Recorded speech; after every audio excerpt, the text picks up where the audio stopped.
بسم اللہ الرحمن الرحیم۔ السلام علیکم، میں جلیل خان کولاچی، آپ میرے یوٹیوب چینل دیکھ رہے ہیں۔ حضور والا پاکستان کے سیاسی منظرنامے میں دو تین خبریں انتہائی اہم ہیں جو کہ آپ کے سامنے رکھنی ہے۔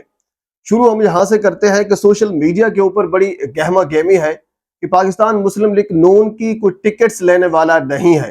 اس کی وجہ یہ بتائی گئی ہے کہ مسلم لیگ نون نے جو 10 نومبر کی تاریخ رکھی تھی کہ جو ٹکٹس ہولڈر ہیں، جو ٹکٹس لینے والے ہیں، جو امیدواران ہیں، وہ 10 نومبر تک اپنی درخواستیں جمع کرا سکتے ہیں اور اس کے بعد پھر ان کو ٹکٹس جو ہیں وہ دے دیے جائیں گے۔ لیکن مسلم لیگ نون نے 10 نومبر سے آگے تاریخ بڑھا کر 20 نومبر تک کر دی ہے، 10 دن کا اضافہ کر دیا ہے۔ تو اس کے پیچھے وجہ یہ بتائی گئی ہے۔ یہ وجہ بھی ہو سکتی ہے، لیکن اس کے پیچھے دو بڑی وجوہات ہیں جو میں نے ریسرچ کی ہیں، کچھ لوگوں سے روابط کی ہیں، تو مجھے پتا چلا ہے اصل میں مسئلہ ہے کیا جس کی وجہ سے 10 دن آگے بڑھائے گئے ہیں۔ ایک مسئلہ تو یہ ہے، آپ کو میں بتا دیتا ہوں کہ اس وقت مسلم لیگ نون کو لاہور میں بہت بڑی پریشانی ہے۔ بہت بڑی پریشانی وہ یہ ہے کہ نواز شریف صاحب کس حلقے سے الیکشن لڑیں گے، شہباز شریف صاحب کس حلقے سے الیکشن لڑیں گے، مریم صاحبہ، حمزہ، یعنی جو شریف خاندان کے لوگ ہیں، یہ کہاں کہاں سے الیکشن لڑیں گے۔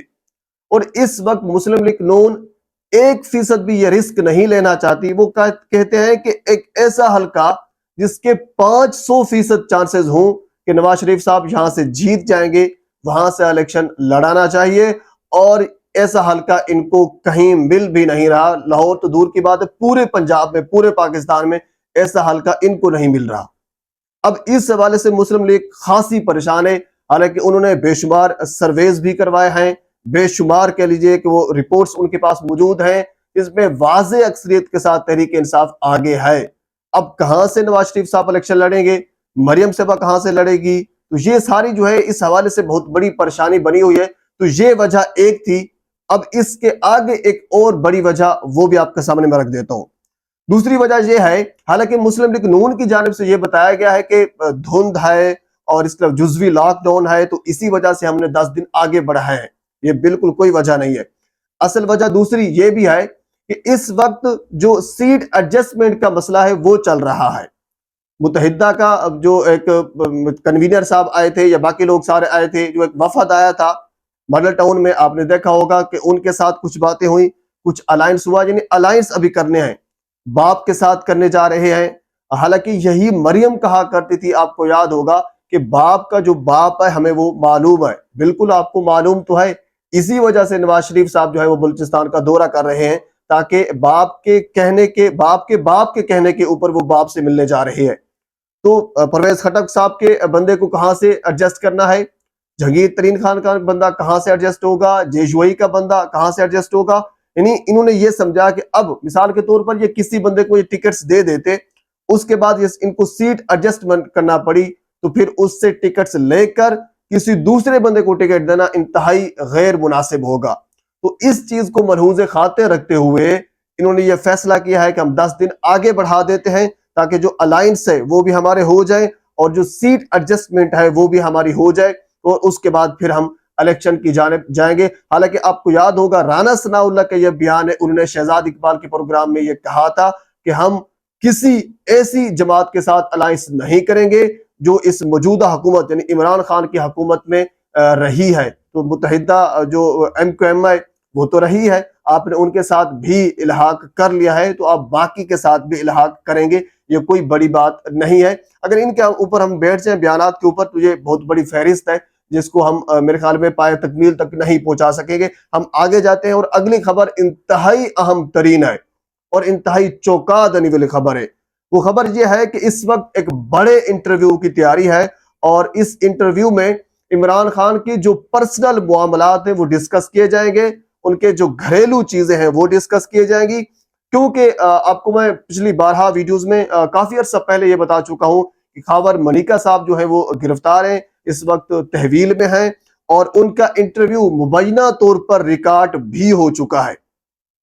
اب جو انٹرویو ریکارڈ ہو چکا ہے اس حوالے سے باتیں جو ہیں وہ کی جا رہی ہیں، اور کچھ ذرائع سے یہ معلوم ہوا ہے کہ اس انٹرویو میں خاور ملیکہ صاحب یہ کہیں گے کہ بالکل میں اپنی بیوی یعنی بشرا بیوی کو طلاق دینے کے لیے تیار ہی نہیں تھا، مجھے زور زبردستی خان صاحب کی جانب سے اور خصوصاً جنرل فیض حمید کی جانب سے یہ کہا گیا، یہ پریشرائز کیا گیا کہ آپ اپنی بیوی کو طلاق دیں. ظاہر ہے میرے بچے بھی ہیں، میری اپنی جان بھی تھی، تو مجھے ان چیزوں کو مد نظر رکھتے ہوئے میں نے اپنی بیوی کو طلاق دی. تو عدت میں پھر جناب علی عمران خان نے ان سے نکاح کیا، یعنی زور زبردستی میرے سے طلاق دلوائی گئی. یہ اس میں ڈسکس کیا جائے گا مبینہ طور پر. اور اس کے علاوہ اور بھی بہت سی چیزیں ہیں جو خان صاحب کے گھر کی ہیں، جو جن کا تعلق بشرا بی بی سے ہے. تو یہ ساری چیزیں جو ہے اب آنے والی ہیں اس انٹرویو میں، جو خاور ملکہ صاحب کا انٹرویو جو ہے وہ آنے والا ہے. اب میں آپ کو ایک چیز یہاں بتا دوں، جہاں تک میری پرسپشن ہے، جہاں تک میری رائے ہے، کوئی بندہ بھی انٹرویو دے دے، خاور ملکہ صاحب ہوں، جنرل فیض حمید صاحب دے دیں، اور ایون کہ خود اگر اڈیالہ جیل سے عمران خان کو رہا کر کے نکال کے ان کو اسلام آباد پریس کلب میں بٹھا دیا جائے اور ان سے یہ پریس کانفرنس کروائی جائے کہ میں نے فلاں فلاں بلنڈر کی ہے، بالکل میں نے عدت میں نکاح کیا، میں نے زور زبردستی بشرا بی بی سے شادی کی، میں نے فلاں کام غلط کیا، میں نے یہ کیا، میں نے وہ کیا، یقین مانے میں بڑے وثوق سے یہ کہہ سکتا ہوں کہ خان کے جو سپورٹر ہیں، خان کے جو فالوور ہیں، ان میں 1% بھی، کوئی ایک بندہ بھی پیچھے نہیں ہٹے گا، کیونکہ وہ اس وقت جو بیانیے کے ساتھ کھڑے ہیں وہ اس بیانیے کے ساتھ کھڑے رہیں گے. بے شمار انٹرویو آ چکے ہیں، 1%، آدھا پرسنٹ بھی فرق نہیں پڑا خان کی مقبولیت کے اوپر. بھر کے زیادہ جو ہے خان کی مقبولیت میرے خیال میں وہ بڑھ جاتی ہے، کیونکہ لوگوں کے وہ جو سینٹیمنٹس ہیں وہ تھوڑے سے مجروح ہوتے ہیں، اور لوگ یہ سمجھتے ہیں کہ دیکھیں خان کے ساتھ اتنا ظلم ہو رہا ہے، تو مزید جو جذبات ہیں وہ زیادہ ہوتے ہیں، اور جو ان کے سپورٹر ہیں، ایون کہ اب تو باقی بہت سے لوگ جو ہیں وہ بھی خان صاحب کے ساتھ آہستہ آہستہ جڑتے ہوئے ہمیں نظر آ رہے ہیں. بہرحال یہ انٹرویو کی تیاری ہے، مبینہ طور پر یہ انٹرویو ریکارڈ ہو چکا ہے، اور ان قریب یہ انٹرویو مارکیٹ میں آ بھی سکتا ہے. اچھا، اس کے علاوہ ایک اور بڑی خبر آپ کے سامنے میں رکھ دیتا ہوں، وہ یہ ہے کہ 5 شخصیات، اہم شخصیات جو ہیں مسلم لیگ نون سے جن کا تعلق ہے، وہ تحریک انصاف میں شامل ہونے جا رہی ہیں، بلکہ شامل ہو چکی ہیں.